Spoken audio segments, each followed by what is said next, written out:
All right. Guys, today we have a very awesome speaker. Andrew, welcome to the show. Thanks very much, Angel. How are you? Very good. Very good. I'm glad it's Friday. Happy Friday, everyone. Thank God it's Friday. TGIF. Yeah. Awesome. Andrew, if you could please introduce yourself. Sure. So I'm originally from a small town in upstate New York. And when I grew up in the 80s, and at the time, Japan was very big. And as kids, we first, it's all about yourself. And then it's, knowledge of yourself then spreads to like your family, and then your community, and the nation, and then the world. And when I was that age, right around 7 and 8, and learning about the world and the bigger place, it was still the age where we had like 3 TV stations, and I watched the news every night with my parents, and it always seemed like Japan was on the news every night. So Sony buying Columbia Pictures and the movie theater. I'm from a small town in upstate New York. Just north of me is a city called Rochester. It was the home of Kodak. And at the time, Kodak wanted to sell their film to Japan, where Fuji was already entrenched, and they were saying, no, you can't sell film in Japan. Or I remember like Washington State wanted to sell apples from Washington in Japan, and they were like, no, we like to protect our market here. So those were and then you also had things like Sony and Nintendo and Karate Kid and all of those kind of cultural things. I know kind of like a lot of the kids that I went to school, like in college, were drawn to Japan because of anime and that culture and coming from the artsy side. But for me, it always came from business, from a business side. And I like to joke that where I'm from, we have 7 seasons, the other 3 being hunting, fishing, and football. And that really wasn't me. So I kind of I was more into reading books, and I got picked on, but that kind of the kind of essence of Japan, and more like stoicism and being reserved, that really appealed to me even as a kid. And when I was 17, I was very lucky.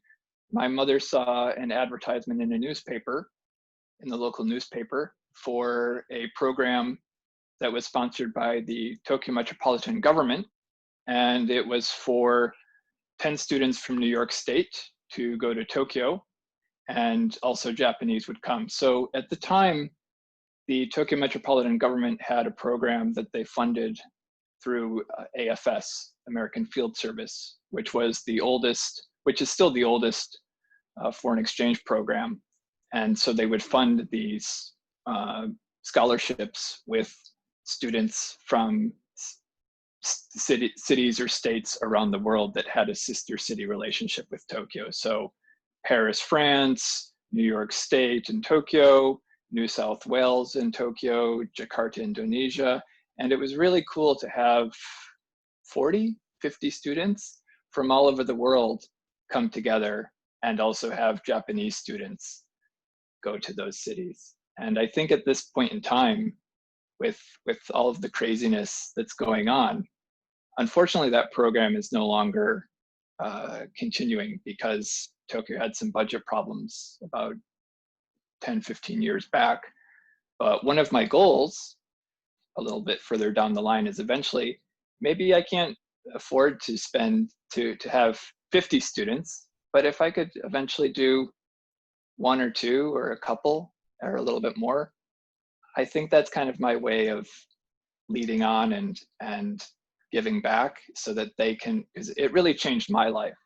If I hadn't come to Japan in high school, I probably wouldn't be here, and my life would be very different. So I'm very grateful for that. Awesome. So I did I did the year in high school. I went to a boys' private school here, Waseda Koto Gakuin, and lived with a Japanese host family. And I made a lot of mistakes.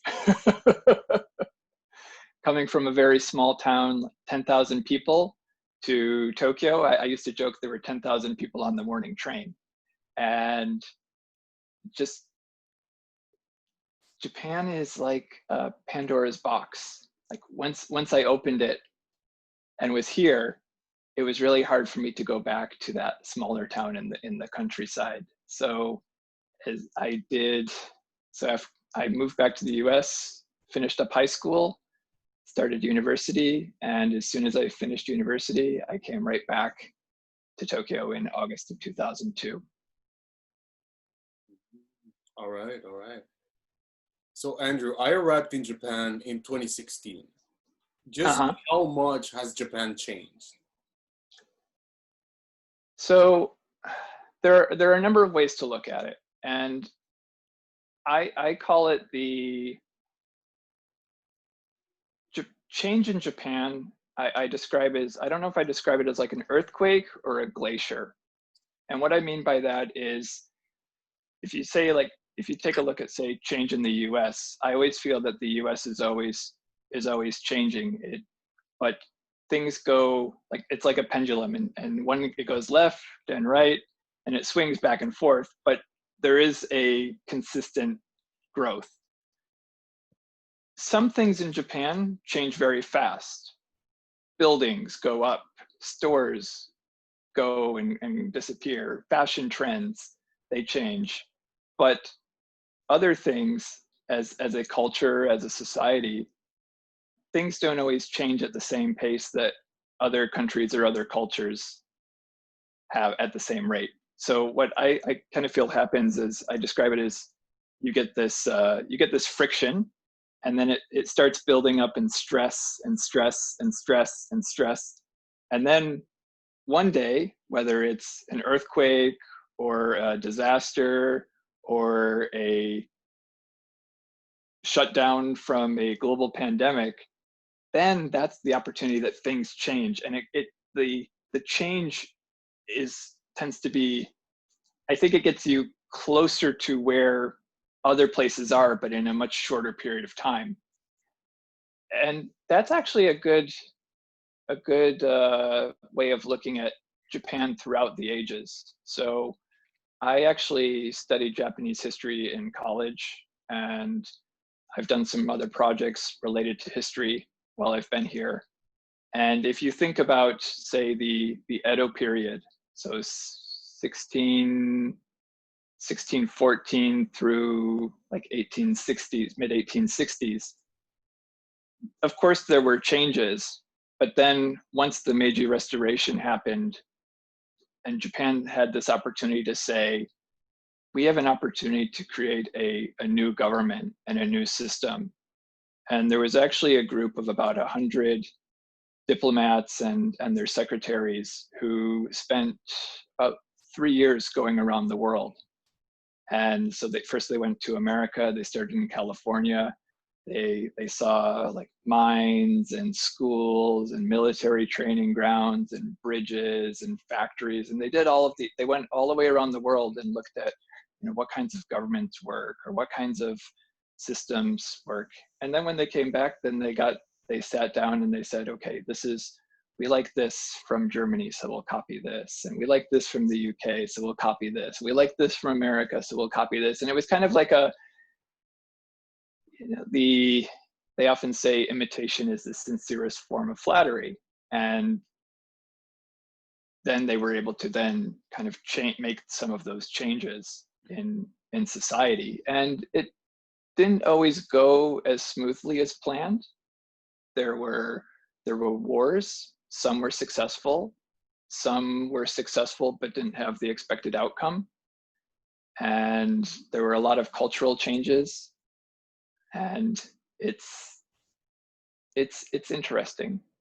So even in the past, to answer your question, even in the past 15 years, there are a lot of changes. the funny thing about Japan is a lot of things don't change when you're looking at them, Mhm. but the moment you turn around, it changes behind your back. Yeah. That's quite interesting. And we're talking about Japan and different countries, and I would love to start the topic of some misconceptions that people might have of Japanese and American business practices. Mm. Usually, people have this image that in Japan, you work as a community, whereas in America, it's more individualist. People might have some misconceptions about that, and things have changed throughout the years as well. What are some misconceptions regarding Japanese business and American business practices? So there are a lot of caveats. What I would say is one of the things I learned from one of the things that the program AFS always said was, it's not right, it's not wrong, it's just different. And I think there's a sliver of truth in stereotypes. So when you do talk about, like, say, Japanese companies or American companies are this, or America is this, and Japan is that, there's a sliver of truth, but you have to be very careful about painting a culture or an entire company or a society with a very broad brush, because you're going to miss out on. I feel like you're going to miss out on a lot of funny story. My wife her company had her on a contract with a large manufacturer, and she's been there for 7 or 8 years. And unfortunately, because of COVID-19, the company that hired her company decided to stop all of their contracts. So she will now be working on behalf of another company. And she was saying to me the other day that, oh, the way that my previous company had a very loose, very more friendly atmosphere. And she's a little apprehensive simply because, for example, her new colleague is he's an ex-employee of the company that they're going to be working with. So he knows that style, but there's a whole lot of connotation in being from that company, just in terms of how do they work. So a lot of the large Japanese companies were staffed by ex-military officers after World War II. And so a lot of the business practices ended up being derived from the military organization and very top down. There are some companies that are very top down and very driven from the very top. There are others that are bottom up. And then there are some, and this is actually more like Japan, where it's both bottom and top, but they don't necessarily always realize that. So I think you need to just keep your eyes open and talk to people, and you need to become good at reading the air in terms of what's really going on. So as far as American misconceptions, one misconception is, oh, Japanese work together as a group, and American companies are much more individualistic. To answer that question, that is often the case, but I've found that there are a lot of companies where they may come to a group decision, but they actually are more just deferring to one person's opinion in Japan. There are also a lot of companies, like say large multinational companies, where you may want to do something, but in order for you to do that, you might need to get the approval of, oh, we need to get the approval from legal has to clear this, the accounting team has to clear this, the procurement team has to clear this. There are so many things that actually have to be cleared that American companies are not as individualistic as often can be believed. Certain people or certain divisions may have that notion, but there are organizations in the company and their job is to keep their employees in. There are some companies that want to push, and there are other organizations in the company that want to hold people back. And so you just need to keep your eyes open and be aware. Definitely. Which style do you think works best for you? I tend to, one of my personal mottos often tends to be, it's important to know which rules to follow, which rules to bend, and which rules to break. And so many years ago, I was working for a large manufacturing firm, and we had to talk to legal department, we had to talk to the accounting department, we had to talk to these people. I had a guy on my team, my nickname for him was Dr. No, because it was actually his job to say no to the things that we asked for our project. So one of the things that I learned from my time at that company was how to go through walls. And what I mean by that is there will always be walls in your way. And sometimes those walls lead you to, a wall is put in your place, and you're there and you're like, okay, how do I get over this, right? And if the wall is small, little jump, right? If it's taller, maybe you need some help. You work with someone else. Do they push you up, or do you have some friends that are higher up? Can they pull you, right? Can you find some ways to go around? Do you blow it up? Do you go under it? There are all those things. With Dr. No, my colleague and I, we recognized that he said no to about 1 out of every 5 things that we put in front of him. So our way for getting around that was to ask for 8 things. And a good portion of them were off the wall ideas. Like, hey, we want to open up this system to everyone. No. So he got what he wanted, which was to put his no on something, and we got what we wanted. Yeah. So basically you adapt to the situation, right? Yeah. Awesome. Yeah. And sometimes some walls may be put in your place, and there are some times when you actually have to say, I could climb that, but while I'm doing that, what am I losing in terms of time, effort, opportunity?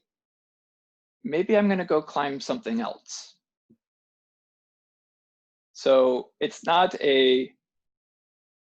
for example, I recently had a project proposal come my way, and I first saw it and I said, oh, want to do it all. And the more I thought about it, I said, I could do it all, but it's really not a good use of my time. So let me parcel it out, work with someone else who actually is even better. What I could bring to the table if I did it by myself wouldn't add as much value as if I partner with someone else and it was really within their core competencies.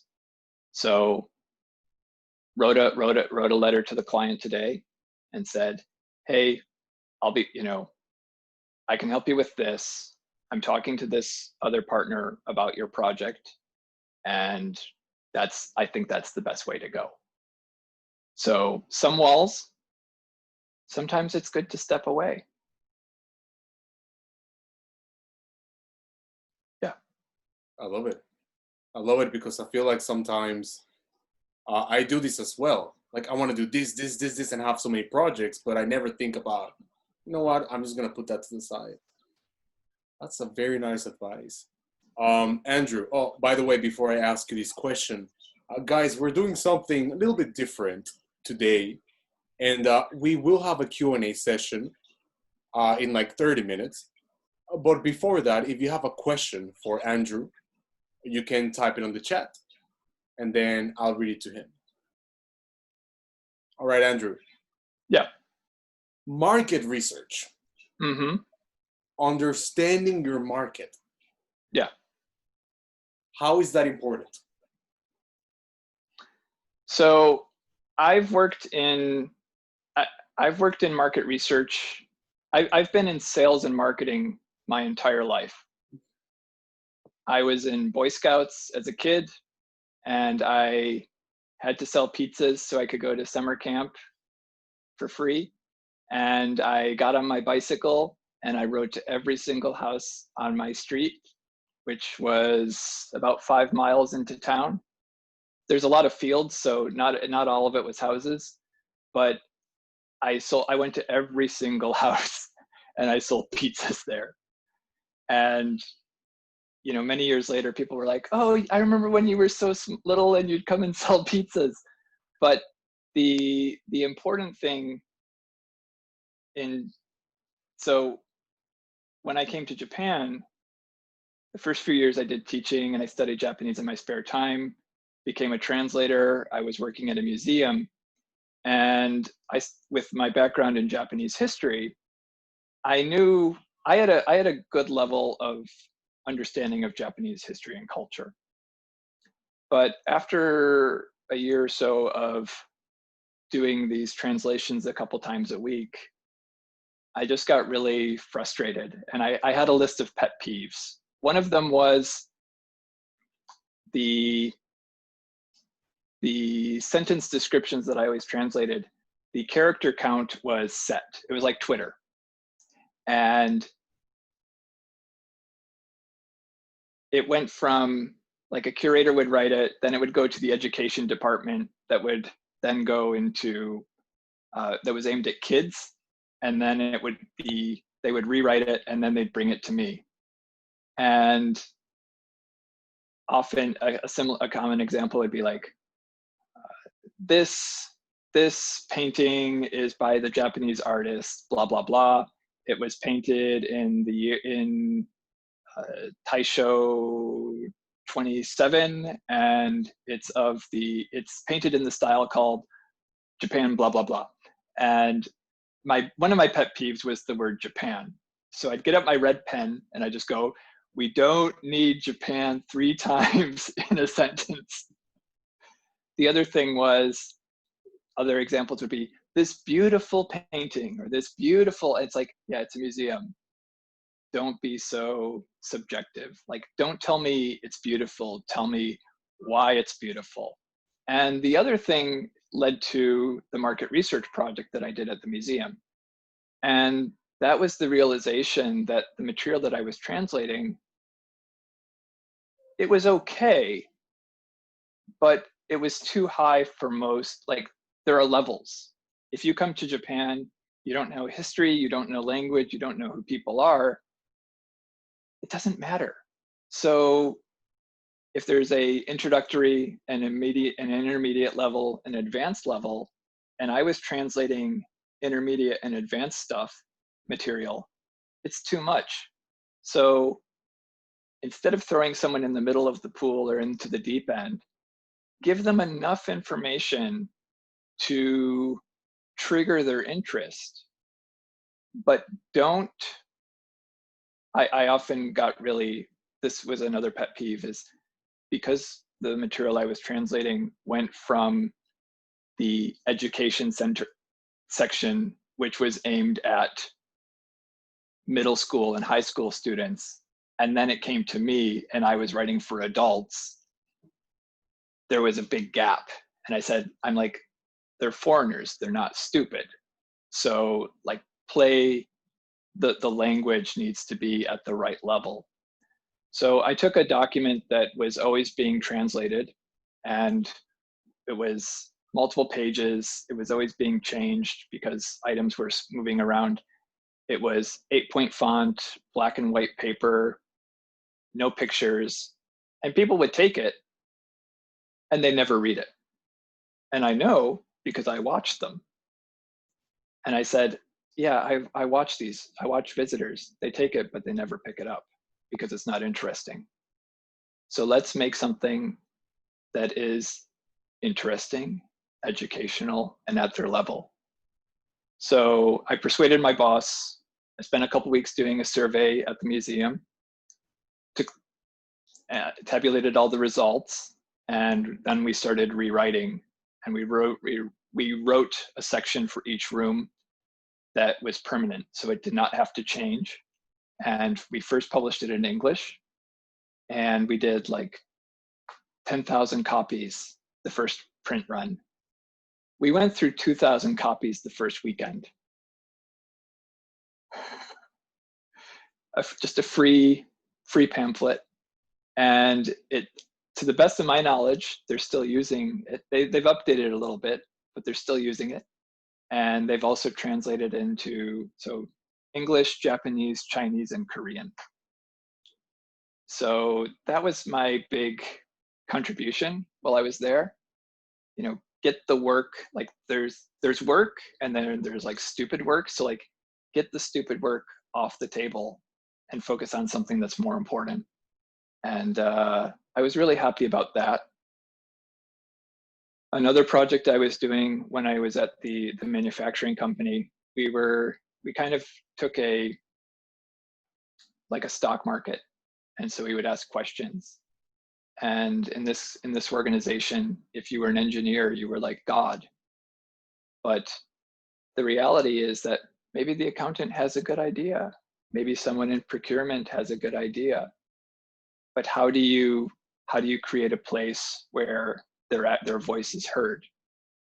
Or how do you create that when you're sitting in headquarters surrounded by lots of technology or cell phones that work and trains that run on time in a beautiful city, how do you adapt that for another market where you might not have electricity all day, or you're competing with a competitor, your competitor has a product which is good enough and is half the price? So creating those kinds of environments where people can share and gain knowledge is really important. So my market research experience to date has been more, I call it just applied market research. I was trying to solve a problem. And I was with the large electronics company until 2009, after Lehman shock, the global financial crisis. And then I ended up becoming a headhunter because it was about the only job that was really still moving at that time. And even headhunting required a lot of market research. You have to understand the clients, you have to understand their problems, you have to understand what are they looking for, you have to understand, is it feasible? You also have to understand the candidates. And so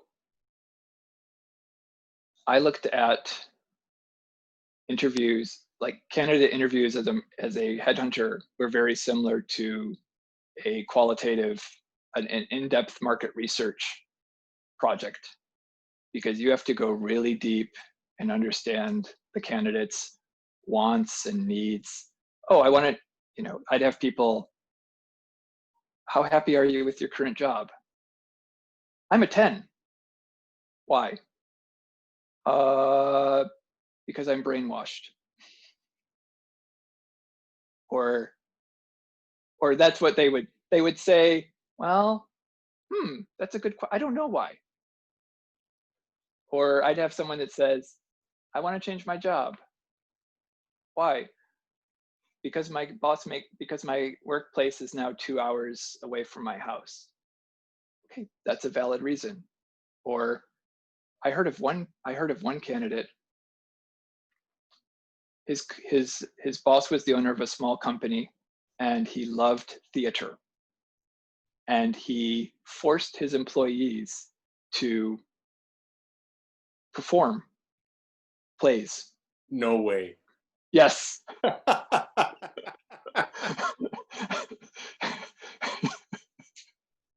Perform plays in the office? In the office, or maybe they'd rent a theater and do it. But yeah, it was for him. It was for the boss. Like, I get it. Like, was it like in the contract, like you should perform? I don't know if it was in the contract, but maybe it's part of the culture. And so that's part of understanding the culture, right? Yeah. Yeah. Hey man, whatever works for them, I guess. And sometimes you have to call bullshit on people. I remember there was one guy who said something like, I'm going to work for this company forever. Like, he's like, you can't make me change my job. You can't make me change my job. And it's like, sir, you're already on your third company. You can't make me change my, okay. Like, thank you very much for your time. And there was just a disconnect. So after doing that for about 8 years, I wanted to change. And I've always enjoyed market research. So for the past 3 years, I've worked in market research, but I did a couple of projects the last few years of recruiting where I was doing everything. So working with a client overseas, recruiting people, interviewing people. I did a project for a certain government which made a decision, and that led to their current campaign to kind of promote their technology or their nation and how they stand out. I also did some medical tests or product tests. Actually, yeah, I did a project about 2.5 or 3 years ago, and last summer I got a call from one of the companies that I sent a product to, and they said, you sent us a very large bottle of this substance about 2.5 years ago.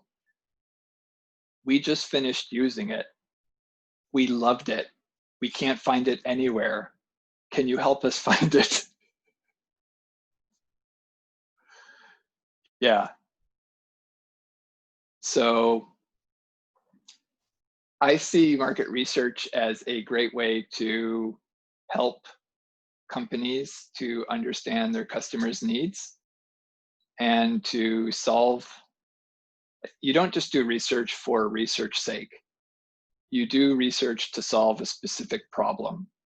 And the best research projects tend to be focused on solving one or two specific problems. If you end up trying to be way too broad, you don't get the right information. Right. So Andrew, let me ask you a question. Let's say my company has a very good product. Mm-hmm. People love the product. However, sales are very low.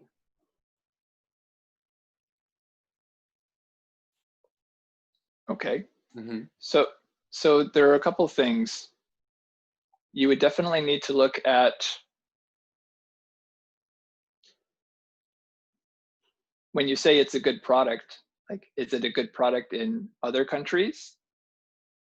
Is it a good product in this country? So for example, I had a conversation a while back with someone, and their organization sells into a certain type of company, and they're doing very well. However, in Japan, their results are not quite what they're expecting. One of the situations is you really need to understand your market that you're playing in. So, for example, what is the sales system? How do how would your product fit into that market? I've actually got a little passion project that I'm working on, and one of my goals was to sell a certain piece of equipment. And I was thinking, oh, there are this many companies that I could sell to, and each company, each facility has hundreds, if not thousands, of people working in them, and lots of different departments. However, instead of selling one machine to one facility, a friend who's been in the business for many years said, don't sell one machine, sell a bunch of tiny machines, and you sell them to different departments, because the reality is they don't share. They don't share. So if you're trying to sell one big piece of equipment, then and have it be shared among different groups, you have to get the marketing group to give their piece, you have to get the sales group to give their piece. They want all of these people to chip in, and you're not going to get there. So it might be better to break it down. So, oh, here you go. Oh, here you go. Awesome, Andrew. Andrew, we have a question for you. Sure. From Seema. Seema, thank you for your question. The question goes like this. Andrew, what has been the greatest barrier to your success in Japan?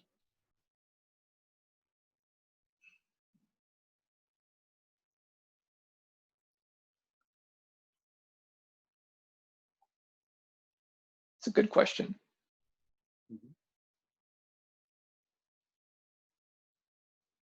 I would say the greatest barrier to my success usually tends to be myself. Ooh, I love it. Tell us more. So I actually wrote about this on LinkedIn a few months back.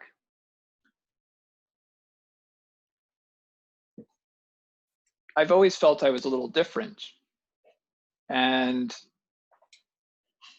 I had a situation last year, and someone that I care a lot about said, Andrew, do you have a hard time paying attention? And I was like, squirrel. And they said, maybe you want to get that checked out. And I did. And I saw someone, and they said, well, you're not depressed, you're not schizophrenic, you're not psychotic or any of that, but you could definitely be on a scale of like ADD or ADHD. And so I started getting some help with that. And I remember the first day I took some medicine. I actually had a really important meeting that day. And it was interesting because when I was in that meeting, I was able to focus solely on what the client was saying and only on their issue. Whereas before, it was your mind is going bam, bam, bam, bam, bam. So, like we're having this conversation now, I'm not thinking of 100 different things at the same time. I'm only thinking of 10. But those 10 are manageable, and I can focus on what's going on here. And a few years back, before I was diagnosed, I'm a big cyclist, and cycling was how I stay fit. Cycling is how I clear my mind. Cycling is how I release stress and all of those things. But cycling is also exercise, and exercises such as cycling also releases lots of dopamine. And basically ADD, ADHD is believed to be a shortage of dopamine. So I found when I was cycling a lot, I was actually basically self-medicating and producing lots of dopamine. And when I hit my cycling goals, I'd hit my business goals, I'd go bam, bam, bam, focused. And when I wasn't cycling, it didn't go, because you're you're trying to do too many things at once. And sometimes you have to, like I said, you have to say, I could do this, but what's the cost? Let me get this off my plate. I don't want to do this. Focus. Yeah. Right. Andrew, let me ask you something. Regarding ADD, do Yeah. you feel like you have, are there any benefits for having ADD? Something that has helped you in your business life, in your career, that comes from ADD? Is there? Absolutely. Yeah. So there's a really good book called Faster Than Normal by an author named Peter Shankman, who also has a podcast called Faster Than Normal. And he describes ADD as his superpower. Mm. And one of the things that, if you have the right situation, it's if you have the right stimulus, you're able to focus. Like if it's something that you're really interested in, you're able to focus on that, you latch on it, and that's all you want to do. But if it's not in your area of interest, you can't force people, like, even though you're supposed to do things, or you basically have to have a gun to your head in order to actually get those things done. The other advantage is memory. And as a headhunter, I had times where I had one guy that I put into a company, and I visited him as a client a few years later, and he said, "Oh, I brought our CFO with us today," and he comes in, and I'm looking at him, I'm like, "I remember you." It's like, "I met you at this trade show 4 years ago. You worked for this company." And I don't think he left on very good terms, because his face just, like, the blood drained out of his face. And he was like, "Oh, yeah." So memory is a very good thing. Awesome. Yeah. You know, actually, I think we share a very special connection, because I actually have ADHD, and I was diagnosed when I was 5. And I completely agree with you regarding the benefits of ADD, ADHD. And something that has really benefited me has been creativity and Mm-hmm. lateral thinking. Yeah, absolutely. That has been something that has, because my job is creative, right? Like I have a creative Mm-hmm. agency, and that has completely enriched my life. But like you said, it's really difficult to focus on things. Mm-hmm. Like Yeah. someone talking to me and I'm thinking of like 100 different things. Like dang, dang, dang, dang, dang, dang. Yeah. 100%. Yeah. Andrew, we have another question from Ryan. Sure. Hi, Ryan. Ryan, thank you for your question. And the question goes like this. When searching for insights, do you Mm-hmm. find that being a foreigner is a benefit or a disadvantage? Great question. I would say without a doubt, it's often a benefit.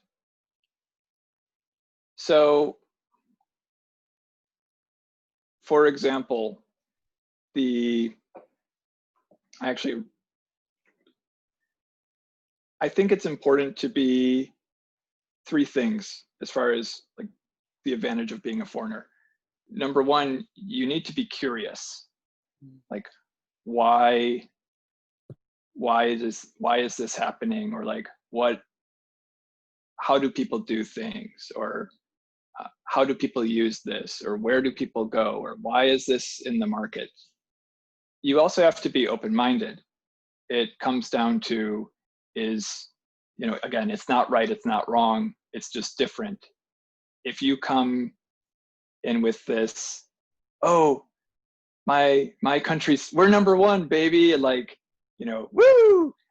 If you come with that type of attitude, you meet a really big wall oftentimes. So you need to be open. So you need to be curious. You need to be open-minded. You also need to be humble. And I think as foreigners, there's a scale. There's a spectrum. On one hand, you could be really arrogant and I know everything, I'm the best, like I have the best product in X number of markets, so Japan, like, bow down to me. And you're not going to make any friends that way. The other end of the spectrum is being too deferential, like, oh, I'm a foreigner in Japan, I'm not worthy. And so it's you don't want to be either one. You need to be, I'd recommend you be self-aware and use your foreignness to, it can play to your advantage, but you need to use it wisely. You need to kind of meet people halfway. So the project that I did a few years back, I ended up interviewing about 50 people. And for example, one of the requests from the client was get all of the interviews on videotape. When I started my interviews, I said, oh, sorry, client asked for this on videotape, but I pushed back on that. Is it okay if I record so I can take notes later? And everyone said yes. I also had someone admit that people in his industry colluded with people from other companies in terms of pricing for their products. So if you were, say, selling a big piece of machinery, oh, company A sells the front parts for X, and company B sells the back parts for X. And that way, their customer has to choose both of them. I don't think they would have told me that if I was Japanese. But if I was Japanese, I probably wouldn't have asked either.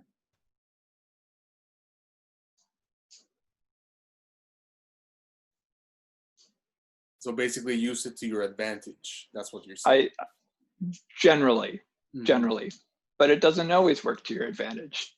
Do you have any examples of when it doesn't work?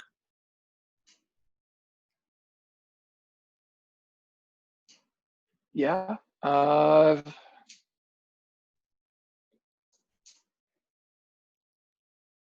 Applying for jobs, trying to find apartments.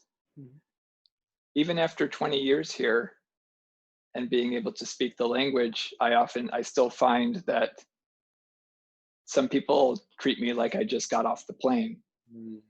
And honestly, that's not a way to make friends with me. Yeah. 100%. Andrew, I wanted to ask you about techniques for data gathering. So okay. let's say I want to start my own company. Yep. I want to start my own creative agency. Well, there's many creative agencies in Japan. So I'm like, okay, I'm going to do market research so that I can differentiate myself from other creative agencies. What are some techniques that I can apply to gather data? Sure. For my competitors and their clients and so on and so on. Sure. There are a lot of things that you can do. One is, of course, looking at books or magazines, looking at how does understand the system. So for example, if you were you're an agency and you're saying like, oh, I want to sell to Coca-Cola, or I want to sell to P&G or Lion or Cow, understand that they may not be even though you want to sell to them, how does the system work? And I did a project many years ago for a IT hardware company, and they wanted to have someone that ordered, someone in a large corporation that ordered their product and also received the product in the mail. Like, so they ordered the product and they also would receive the box and then open the box. And they kind of wanted to look at the user experience. And that project actually ended up being a failure for me.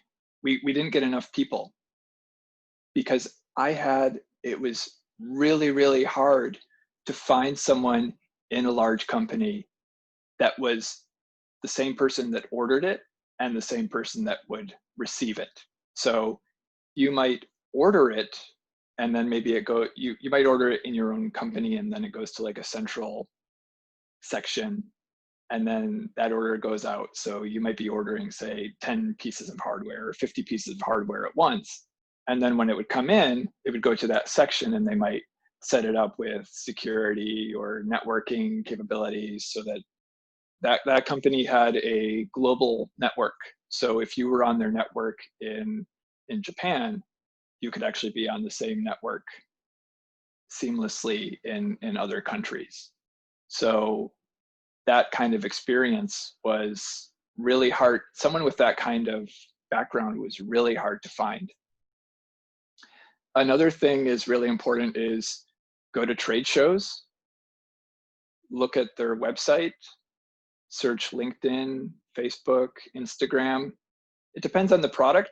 Maybe if it's like more corporate, if it's more corporate, you might want to understand if you wanted to say, starting up a creative agency, oh, I want to sell to Hakuhodo, or I want to sell to Dentsu, or I want to sell to ADK, or I want to sell to McCann. Like, how do you figure, like, you could track, like, what are some similar paths or what are some experiences. The other thing would be is talk to people. If you're, say, trying to do the creative agency, talk to other people that are in the business, make friends, network, go to seminars, I know it's harder during this time of COVID, but it's also, you can reach out to people and say, hey, can we have a Zoom session? It's not the same as having a beer, but we don't have to be in the same place anymore. You can have a conversation with someone halfway around the world, and we're all in the same boat. We're all stuck at home. So people I think are a little bit more open, I would hope, to that. And as you kind of build out your network, like, be strategic. So maybe you don't necessarily want to go straight for the head of your target. Maybe you want to first kind of go around. And so, oh, I talked to someone over here, and I talked to someone over here, I talked to someone over here. And then you can kind of gain some insights, and maybe you eventually say, hey, I'm looking to sell into this organization. I'm looking to sell into this group. Do you have any advice? You kind of put that information together. It's also really important to understand, how does that company work? Right? How do they sell? I had a conversation with someone a few weeks back who said, oh, well, you can talk with them. They'll have meetings, but they do everything internally. Or they have a tendency to rely on their internal subsidiaries, or they'd rather do an acquisition and buy that technology than buy from you, even if you are better or cheaper, because it's theirs. So understanding that kind of market is really important. Perfect. I think my last question would be regarding market research. Yep. You take a company like Apple, right? People think that that they don't do market research. Because, nowadays their products are kind of similar to all other phones, but before, when they did the iPhone and the iPad, their products were so new that it's hard to believe that they were looking at their competitors and stuff like that. Can you tell me about that? Like, how do they do market research without people knowing? Like, you understand what I mean? Yeah. So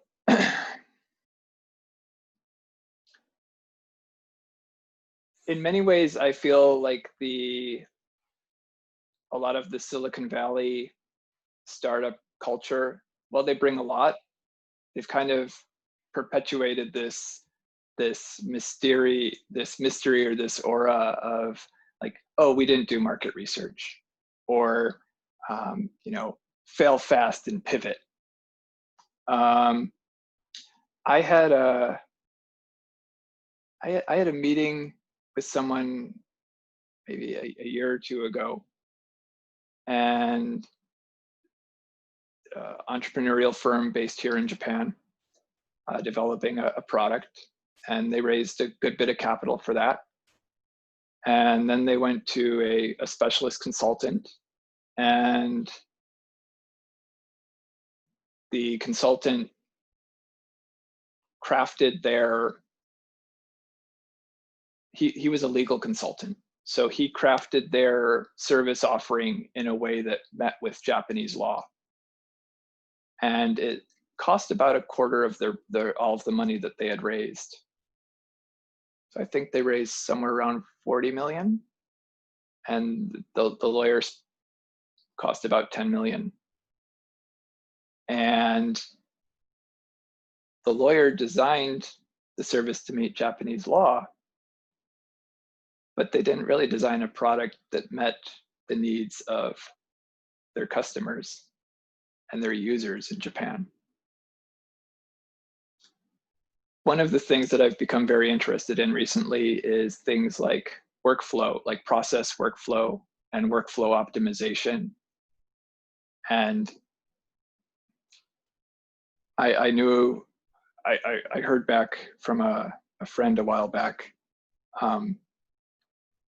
sometimes it's like the blind man and the elephant, right? Everyone is trying, they see the problem, but they see it from different perspectives. So they try to solve it in their own way, but sometimes there isn't always really smooth communication between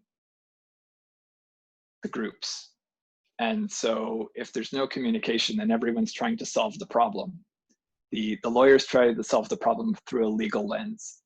The accountants try to solve the problem through an accounting lens.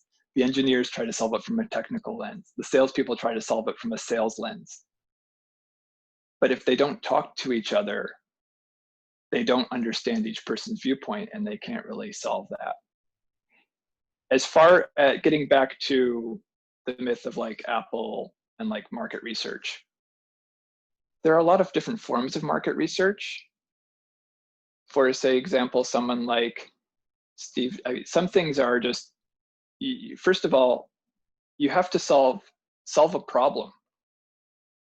Like, you have to be able to see that there's a problem there. There are a lot of companies that try to create something because they see it's a problem, but sometimes they might be creating a solution to a problem that's not big enough. Like, oh, I want to create like Airbnb for my cricket farm, right? Or I want to create Uber for tubas.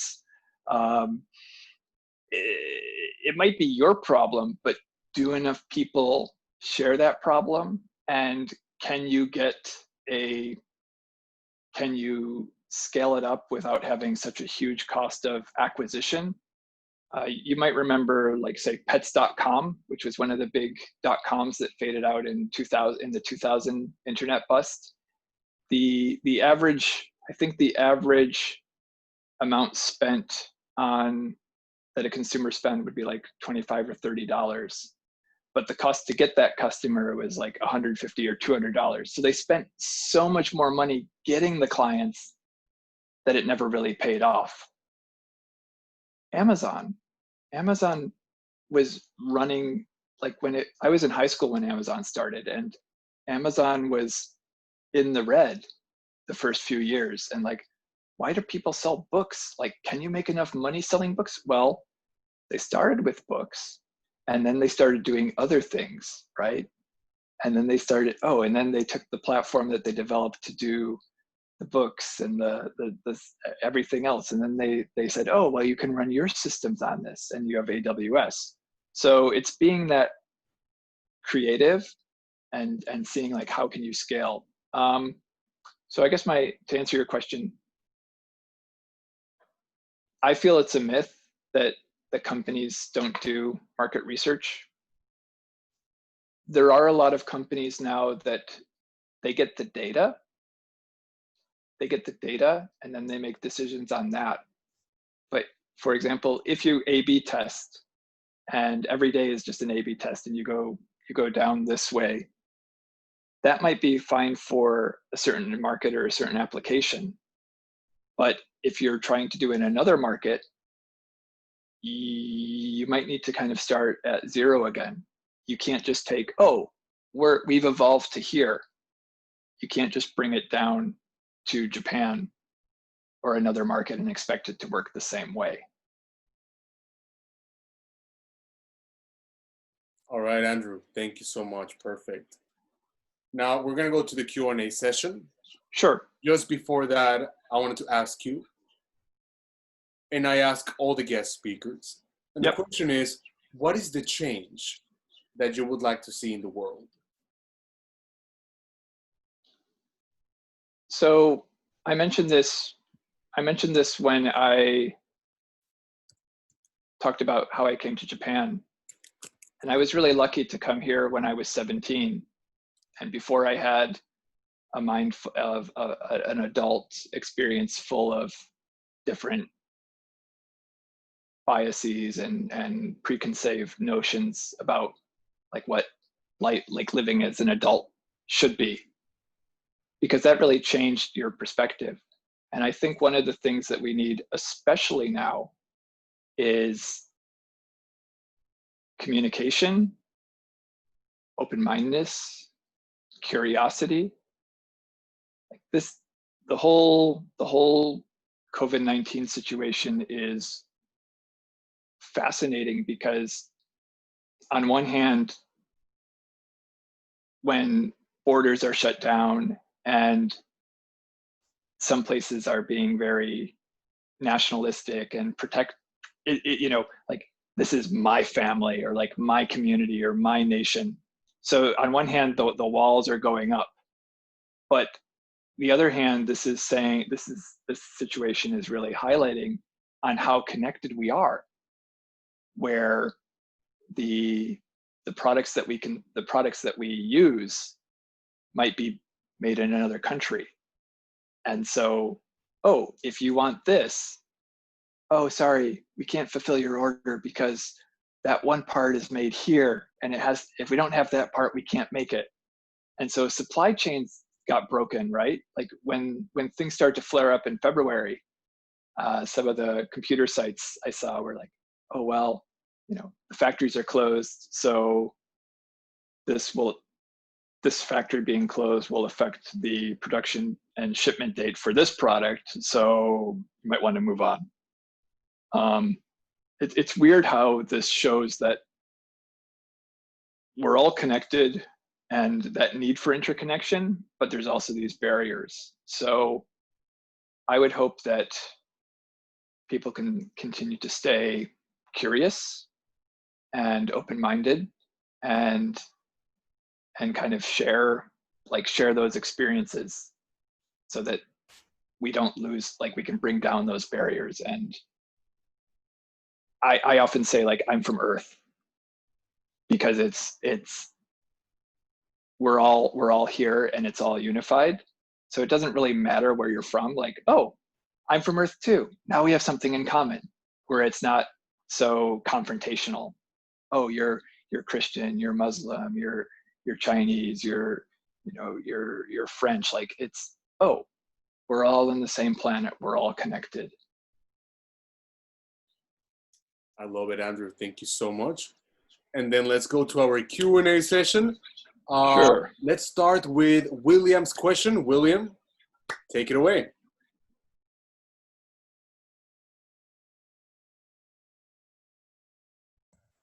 Thank you, Andrew.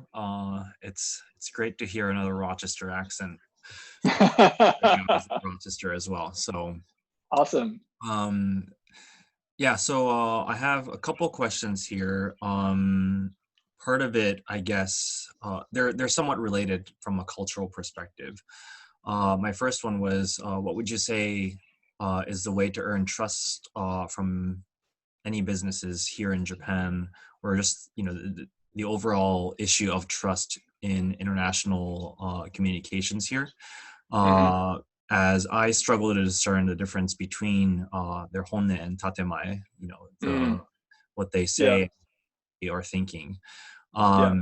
and this whole notion of putting up our front, and how do you how do you I personally, I didn't really like how you said break the walls. I was sort of like, I've had that experience where I felt like my boundaries were not respected, and I think in Japan that's a pretty big issue. And Hmm. and actually, it's sort of like, rather than I feel like in the States, it's sort of like if someone asks me, "Hey, can you do this for me?" and you're like, "Yeah, sure." Like that's just like the automatic response, at least for me. But I Yeah. feel like in Japan, it's like, no, like I'm not going to do that, and Mm. like that's sort of like the default answer. And then you just have to sort of see like what they are willing to do, and they'll be like, okay, yeah, I can do that, or something Right. like that. So do you have any thoughts on that? So there's something called a pattern interrupt, Mm, right? And it's how you break that default response. So if the find a way to break that connection, break that, find a way to put a chip in that wall. It's right, not easy. It doesn't always work, right. right? Just find, there's got to be something. And if it doesn't work right now, then again, maybe that wall is too steep right now. So it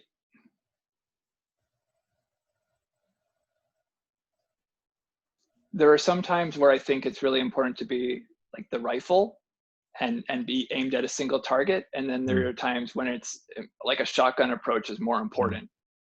And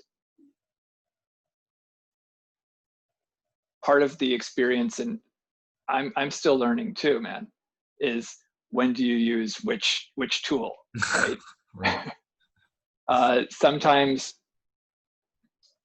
it might be, oh hey, hey, met you at this trade show, or hey, met you at this bar, or oh, met you on the train, or um, oh, I see you went to this college, like I went there too. And so use whatever you can to find that connection, but there's Mm. got to be something there to break that trust.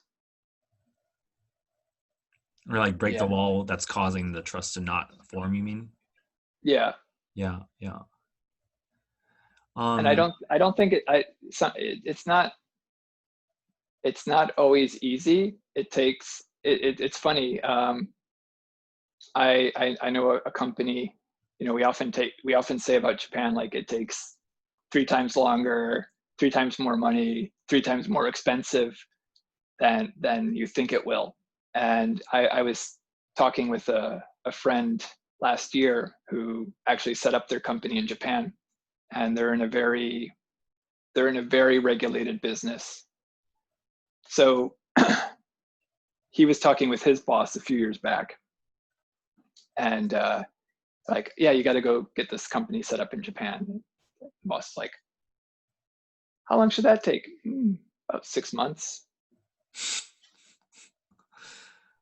It took them about 3 years to actually set up their company, and they had to put it down millions of dollars in cash in the bank. And then they went to go and submit, and they're like, yeah, we appreciate that you have this money so that you can have your employees here and run for years. You could theoretically, they could run for 10 years before they actually build any business. But they said, if you could put a little bit more in, we'd feel better. And so they went to a bank and they basically got like a letter of credit for like $2 million more. So they've got 6 million or so in the bank, if so they could run for 10 or 15 years before, with no sales, before things start to finally take off. Mm. Yeah. Interesting. I mean, that's one example, right? Mm-hmm, mm-hmm. So it might take 15 years for that company to really make headway, or they have 15 years, but that doesn't mean that it should take 15 years. Yeah. And my second question was, what are some of the things that you think the West or the rest of the world can learn from Japan and Japanese business culture that is potentially lacking in the rest of the world, particularly in the West where you are from? That's a great question. And I was actually working on a project, like a personal project a while back, and I actually covered this. Oh, I excellent. think right now the US is really been focused on shareholder capitalism. So Mm-hmm. the shareholder is God, and everyone else can jump off a cliff. And I saw a chart the other day that said, like, the minimum cost of rent in most states in the US, most people can't even afford that. So it really leads to problems with finding affordable housing. You know, if the lowest rent requires you to be making, like, say, $18 an hour, and someone's making $14 an hour, then they're not able to cover rent and basic living expenses. I think Japan has more focused on stakeholder capitalism traditionally. So how do companies treat their employees? How do companies treat their customers? How do companies treat the community at large? I Mm. wouldn't say it's perfect. It certainly has some issues. There are some fossils that should probably die off. There's some ossification. There's some companies have become so risk averse, and they don't realize that, like, so many of the the heroes that we look up to took risks, Mm. right? The people that we look and say, oh, in this country, oh, like, I mean, I've got kids, right? And, if my kids are like, oh, I don't want to make a mistake, or I don't want to fail, it's like, how do you encourage them to, like, it's okay to make mistakes, but you should learn from them?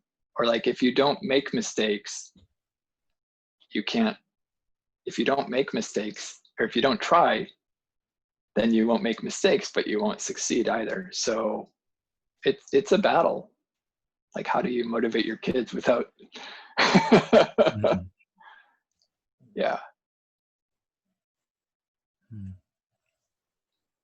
Do you think there's an aspect of what I call empathy fatigue, meaning that they just care too much?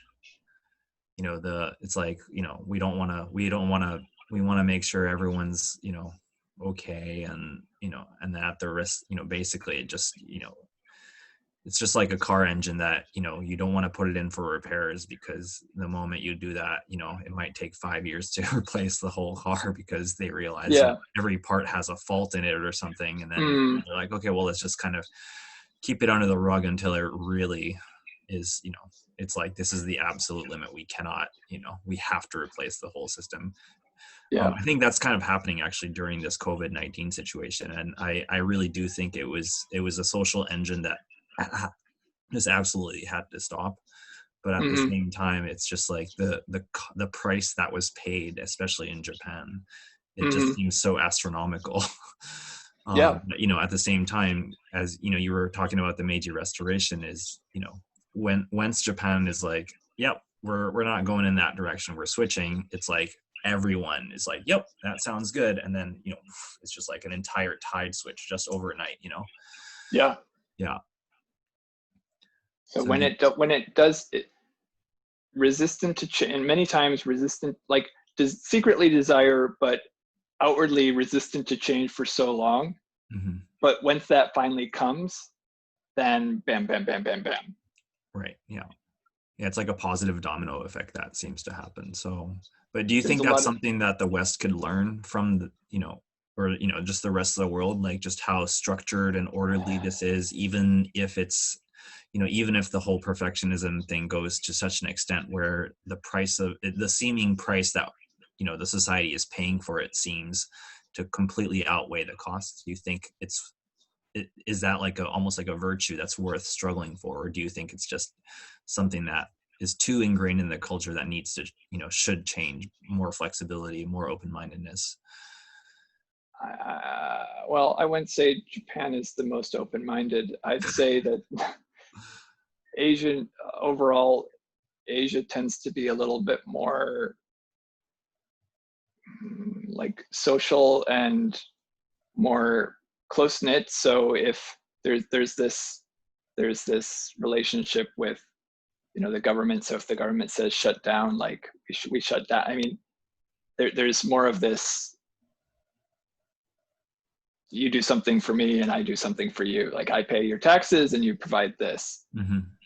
And oftentimes Western is much more individualistic. So the, hey, put on a mask, and it's like, it's a free country, man. But where do the needs for social good and the general welfare of not just you, but uh, Uncle Ben said it best, with great power comes great responsibility, right? So if you want to have that freedom, there's also a cost.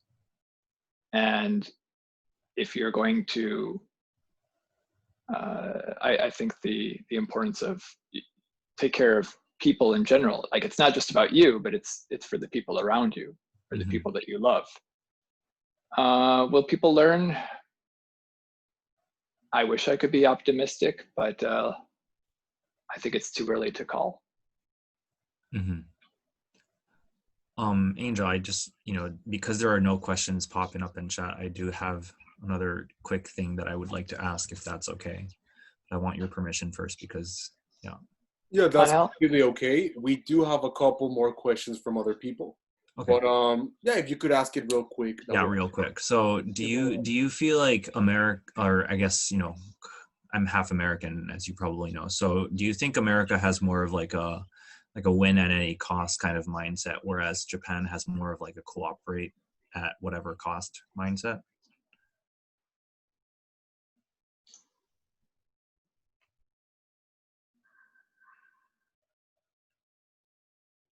Good question. That might be a little bit black and white, just because when I say cooperate, it might actually mean more like follow the rules, basically. Yeah. You know what I mean? Yeah. It's actually like, passive aggressive or hostile even and stuff. But, if, yeah. I think that sometimes even in Japan, sometimes the people that become successful here, like, again, it's important to know which rules to follow, which rules to bend, and which rules to break. And there are legal rules, there are societal rules, and cultural rules. Mm-hmm.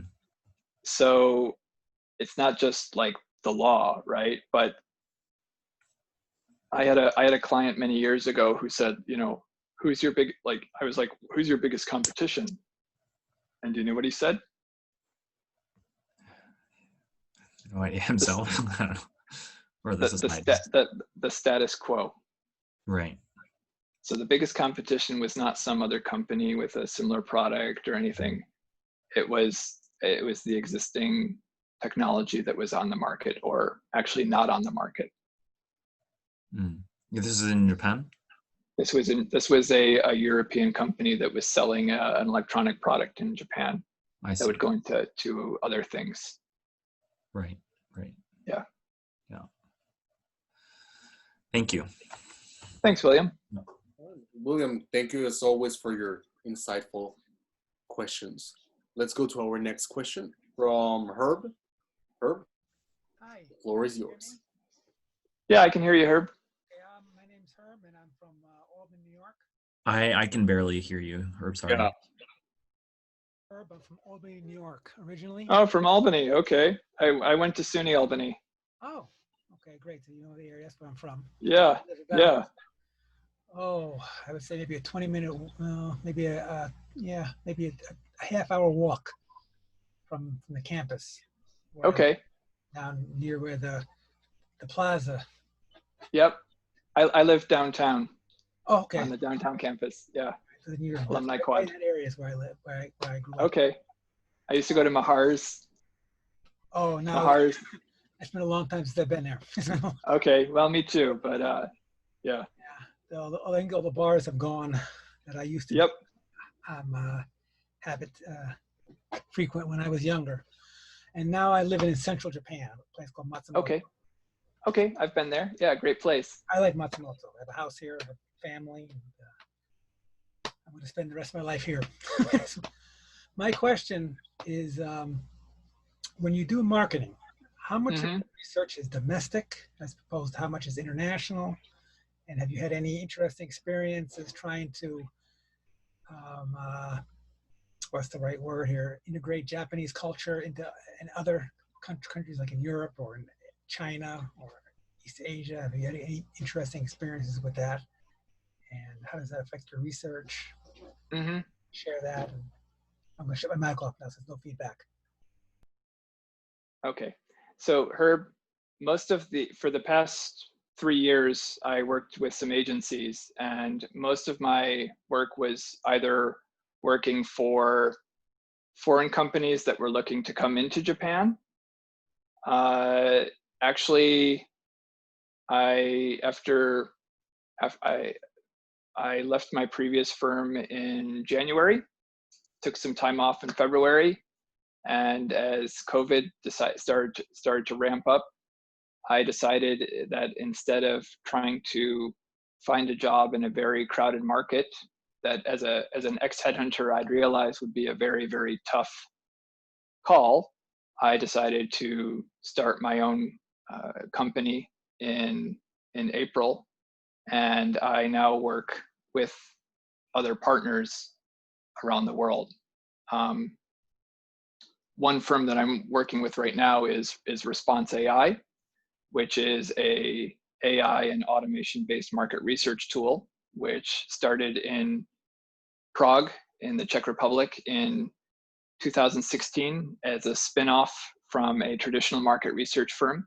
And they were working with a very large consulting company, very famous, and they were like, we love your work, but it always takes time. It always takes so much time to get the results back, and that leads to extra costs. So can you find ways to speed it up? So Response AI is a platform, and then they expanded into the US in 2017, and the CEO had reached out to me earlier this year, and we started a conversation.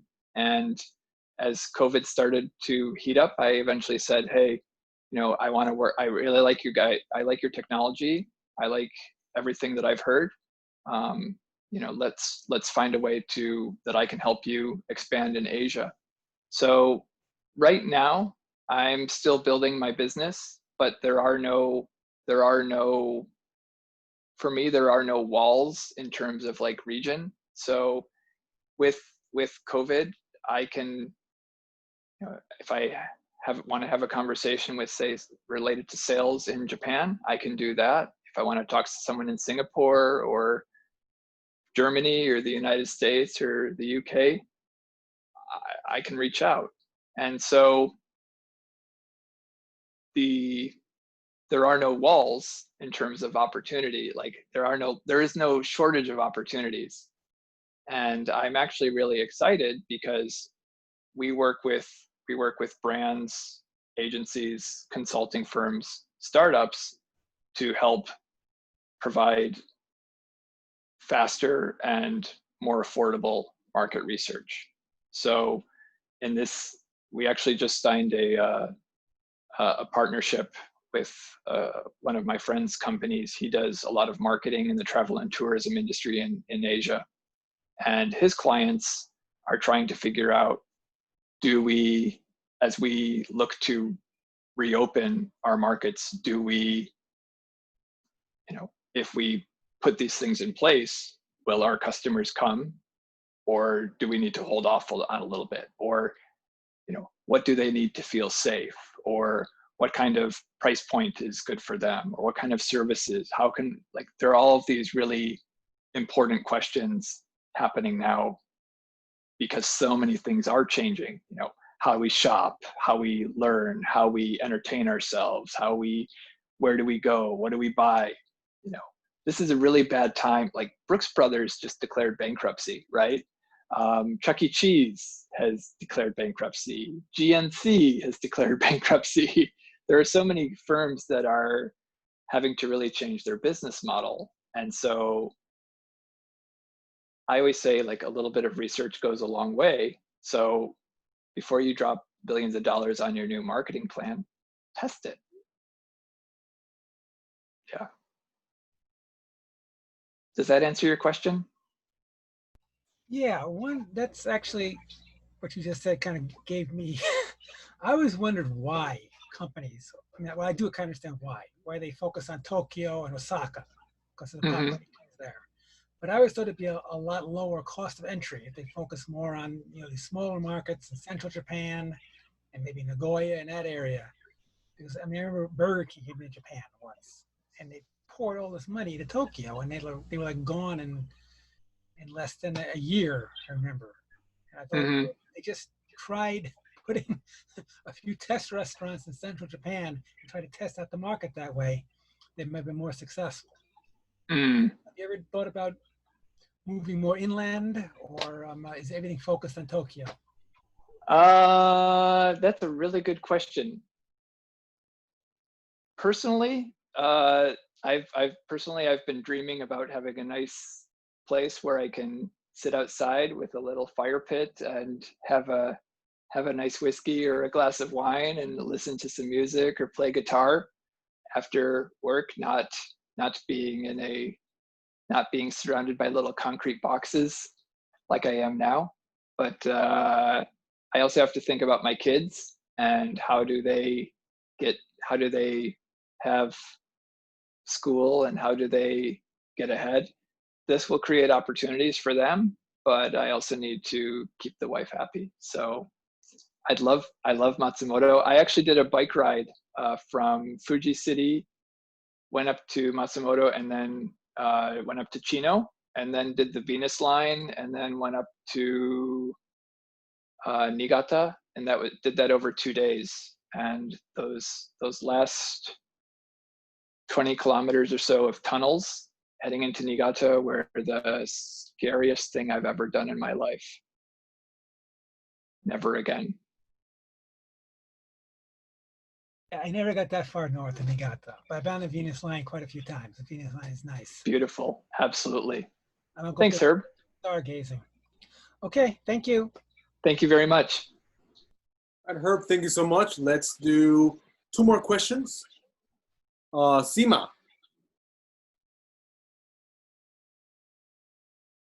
You got the floor, man. Okay. Hi, Andrew. Hi, Seema. Thank you very much. So, Andrew, how are you? Pretty good, thanks. So, Andrew, I wanted to ask. Okay, sorry, I'm just going to ask my question. I think there's a delay in my sound. Okay. So, given the current COVID situation, there's a lot of new opportunities. And obviously, lots of companies are losing business. But what I want to know is, what sort of opportunities do you see coming up that people should be taking advantage of and can take advantage of?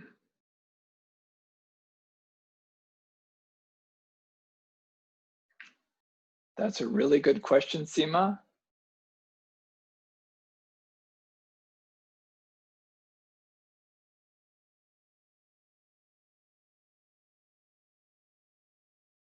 It would be easy to say, oh, go into things like, whether it's like healthcare or education, it's easy to say, but I think your journey also has to be more personalized. Like, what are you passionate about? Or like, what's your goal? Or what's your big, like, what big thing do you want to solve? Like, it's a very personal answer. I think if you just do a business for money, or like, oh, I want to spin something up so I can sell it off, like those kinds of missions don't often end up the way that people hope for. So I think the challenge is finding, what is something that you're passionate about, or what is something that what's a situation that you want to fix, and then you might need to, it's an iterative process of, how do I work towards solving this problem in light of this current situation. I think it really, so one of the things I wanted to mention is, if you're familiar with the PDCA, Plan, Do, Check, Act cycle, it's very famous in Japan. It was introduced by a guy named W. Edward Deming, who was an American engineer who worked with Japanese companies after the war to basically rebuild them. And so that's actually one of the reasons he said, like, without data, you're just someone else with an opinion. So I kind of think that a lot of times people will plan and they're like, oh, I made my plan. Like, it's my plan.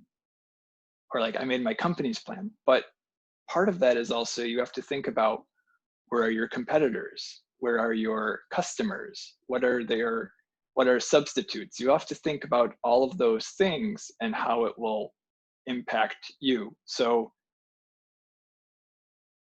it's a little bit like 3 or 4 dimensional chess, but I think those things definitely need to be pulled into account in order to solve your problem, or like what you want to do. So I don't want, instead of saying there's a cure-all or a panacea, it's more, how do you, like, what are you passionate about, and then where can you find some gaps that you can penetrate, and how do you get there? You might not be able to do it all by yourself. Partners, investors, like, you have to have people, like, that story that builds, I think, is really important. Okay, thank you for that. So I am actually also passionate about healthcare. That's what I want to eventually focus on later on. And maybe I can ask you this because you've spoken about like your ADD or ADHD. So did you go through that here in Japan of figuring it out, and what was your experience with that, with the Japanese healthcare system? That's maybe a conversation for another day, to be honest, but it is, I don't think it's really as well understood as it should be. The reality, I think there's a fair number of people in Japan who actually have ADD, and they are kind of labeled as broken, or they're self-medicating, whether it's drug like alcohol or smoking. Smoking is nicotine also increases dopamine levels. So there's been some research that finds a very strong correlation between smoking and ADD. So they might just be self-medicating. So I don't think there's really a good understanding. And as a parent, if my kids happen to be, there is a genetic component. So I wouldn't want my kids to go 40 years undiagnosed. And so I'd want them to get some help, definitely, whatever form that takes. But I want the best for my kids. I want them to learn, but I also don't want them to suffer. So thanks, Seema. Thank you. Thank you for that. That's actually very good. Thank you for saying that.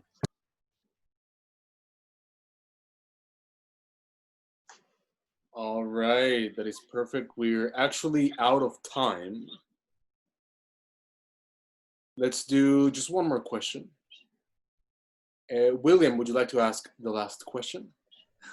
Thanks. So Andrew, just sort of staying on Seema's topic regarding COVID-19 and the opportunities.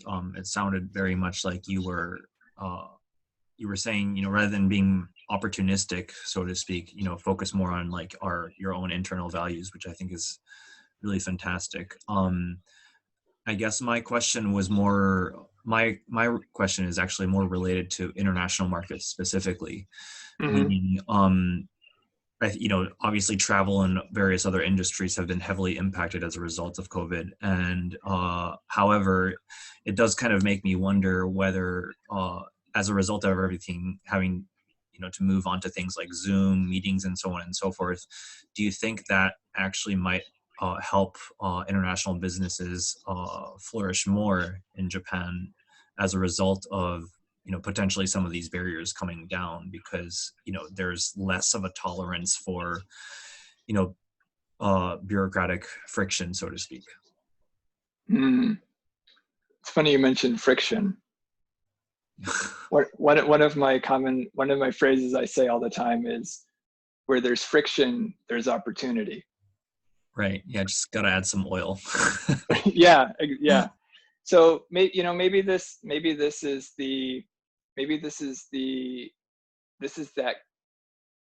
time is the opportunity to break down those things, right? So for example, I had to go to the bank today. Actually, the past 3 days I've spent 5 hours at my local bank. Okay, like that's a story for another day. But they were like, "Oh, do you wanna use your Hanko on this?" I'm like, "No, I'll sign." Like, I mean, we're supposed to be getting rid of Hanko, so I'll just sign, Right. And they were fine with that. It's not like, I mean, of course I had a Hanko when I went there, but do you want to register your Hanko? No, I'll just sign. So I would say that COVID might help, but let's think back to January of this year, or November of last year, when the unemployment rate was like 3 or 3.1%. Well, the official unemployment rate is 3 or 3.1%, and there were 33 million tourists or 40 million tourists expected to come to Japan this year. And you also have the second baby boom generation, which is nearing retirement age, although the retirement age keeps getting pushed back. It's funny, when I was a headhunter, one of the questions I asked candidates was like, when do you plan to retire? And if someone was like, oh, 60 or 55 or 50, I'd be like, okay, thank you for your time. Because even 5-10 years back, my answer was 70. And now it is basically it is 70. It's like 68 or 70. So we're by extending the retirement age, I don't know if we're just kind of postponing the inevitable, or is that actually is this the time where, okay, you retire from the company at say like 60, but you can work for us as like a contractor on like 1-year contracts until you're 70.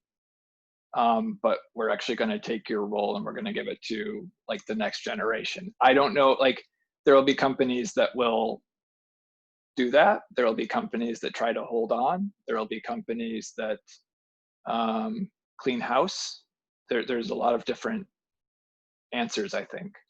But the reality is that you're going to have a huge number of people that will be retirement age in the next few years. And so,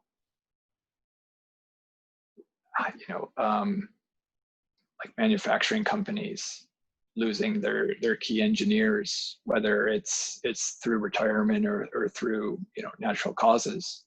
I know of a company that had a guy who could, like, it was a semiconductor polishing company, and they had a guy who could, like, touch and tell if the wafers were the right surface just by touch.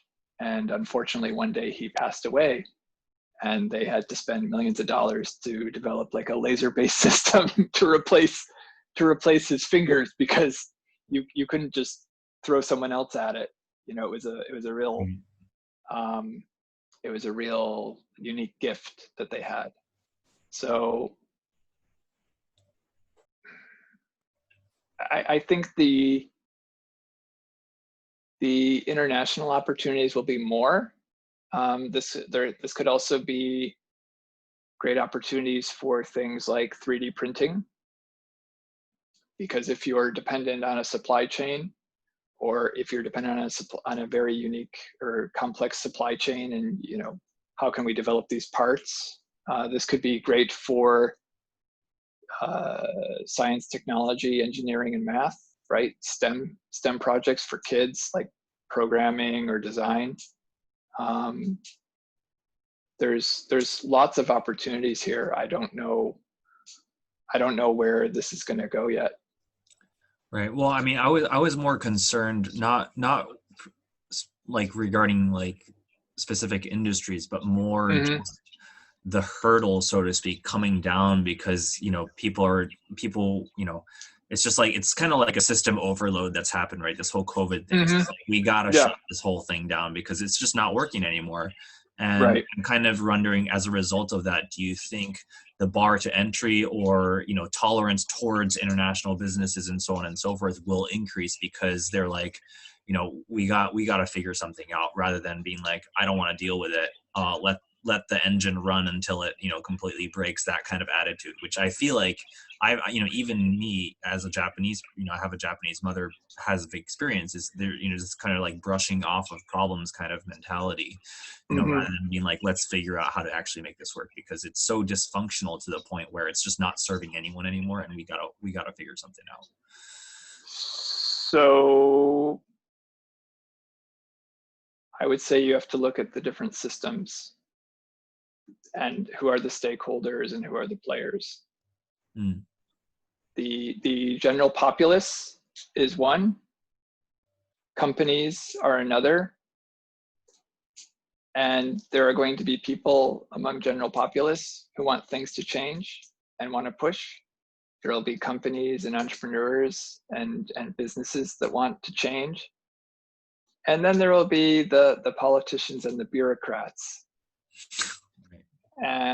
So I would say there's probably a lot of tooth sucking and hemming and hawing. And I think there's a great opportunity, and I hope that some things come through. But I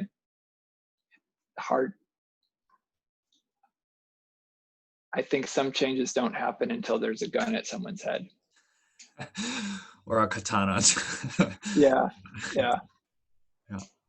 Right. I'm trying to be I'm trying to be optimistic, but I'm also trying to be realistic.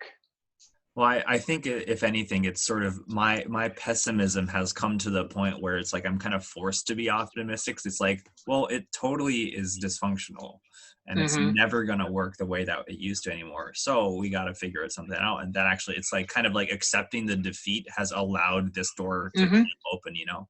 So that's actually, I'm very optimistic, but, you know, I from a practical perspective, when you're just looking at how the world is functioning right now, it's sort of like, we're in a disaster, and, you know, well, what we're gonna do?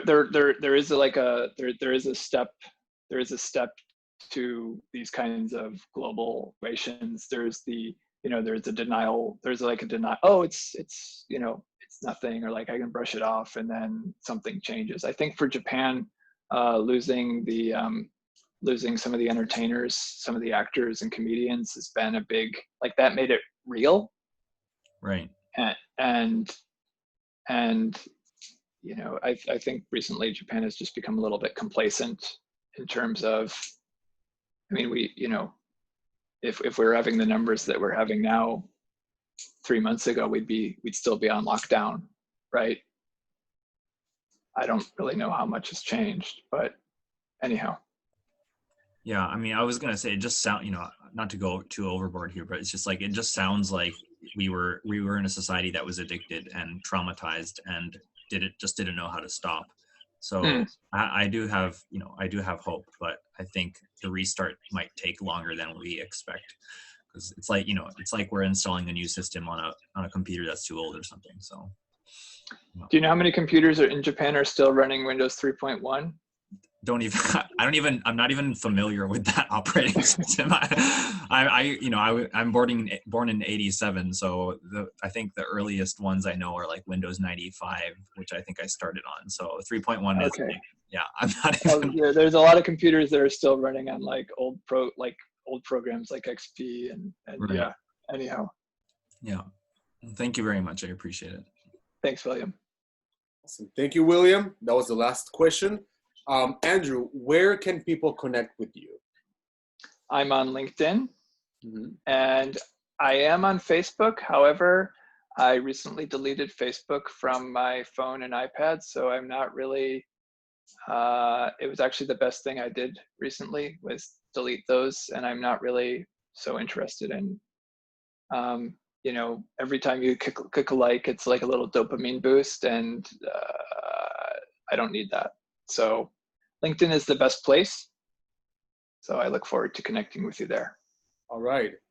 I added the link to your LinkedIn account to the chat. Perfect. Okay. And guys, that's it for today. Thank you so much for joining and for sticking with us to the end. Andrew, man, thank you so much for coming in and giving us, your insights, opinions, and experience. I know. Do we have a song? Oh, the song. I almost forgot. Tell us about the song. So a few years ago, my father passed away, and my father and I were very different people, but he was very musical. And when he passed away, I wanted to remember him. And the one way that I did that was I picked up a classical guitar. He used to play guitar, but like more country, and that's not me. But I started playing classical guitar because I wanted to learn like bossa nova, so like Jobim, and one of the songs that I became a big fan of is a version of the jazz classic Round About Midnight, played by Baden Powell. Baden Powell, you think the guy from Boy Scouts? No, he's actually a Brazilian bossa nova artist whose father really loved the founder of Boy Scouts, so he named his son Baden Powell. But do you have the song lined up? I do, actually. I put the link to the Spotify playlist. The song is already added to the playlist. Okay, and perfect. If you click on the link, you can listen to it. Okay, so Round About Midnight by Baden Powell, it's when you hear it and you realize that it is one guy playing one instrument, and there are so many complex levels and layers on all at once. That's like that song is definitely on my bucket list. So I'm looking forward to, I'm still a ways away from that, but that's definitely on my list. All right. Are you able to line that up, or can we do that, or is it violate YouTube policies? Probably. Okay. Yeah. Probably. Check it out on YouTube. Round About Midnight by Baden Powell, or Spotify. I just posted the YouTube link if anyone's interested. All right. All right. Thanks so much, Anil. Thank you, Andrew. And guys, thank you so much for coming. I hope to see you in Nightcrawlers Volume 8. We don't have a date yet, but we'll let you know. That's it for tonight. Andrew, thank you. Guys, thank you. Have an amazing weekend. Thanks, everyone. Thanks so much. See you later. You. Thank you.